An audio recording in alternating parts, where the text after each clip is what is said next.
Hi, Joe Haney here with IAC Industrial Accessories Company. We're doing another tip of the month. This month we're thinking about things our customers want to consider when replacing existing dust collectors at their plant. First one of those things is access. Are you going to replace in kind, or would you like to change to maybe a top load dust collector and get rid of a bottom load dust collector that you have to enter the dirty side of the baghouse to change out the filters? You may need that depending on access, but you can customize a baghouse to allow entry in whatever way fits your needs. The second thing we like to consider is clearance.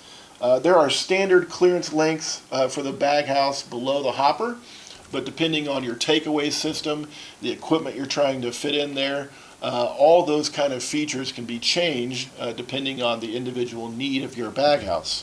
The third one, and a newer topic, is explosion mitigation. Many industries are facing the need to consider adding explosion mitigation to their baghouse. So you may need to figure out how to orient that explosion mitigation equipment, the type that you're going to consider, the space requirements to install that type of system. The fourth item has to do with the inside of the baghouse, and that's interstitial velocity. Dust that we filter through our baghouses can vary from 1 or 2 pounds per cubic foot well on up past 50 pounds per cubic foot.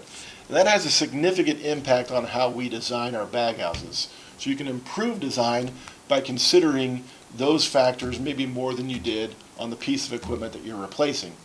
And last but not least is those small things, the little preventative accessories you may need. The purge system on a pulse jet baghouse can have moisture buildup in it. Well, you can install a system to help get that moisture out of that manifold. Door seal or level indicators or even thermocouples to make sure you're operating that baghouse within a given temperature. Even IoT enabled controllers such as our smart plant system to alert you to when something's going wrong with the baghouse are all things that are an option now that weren't available maybe 10, 20, 30 years ago. So these are things we'd like to talk to folks about, especially if you have a baghouse that's getting old and you need to replace. Give us a call so we can work through those things as you look at replacing that aging equipment at your plant. My name's Joe from IAC. Phone number's on the screen. Give us a call and let us know if we can help. Thanks.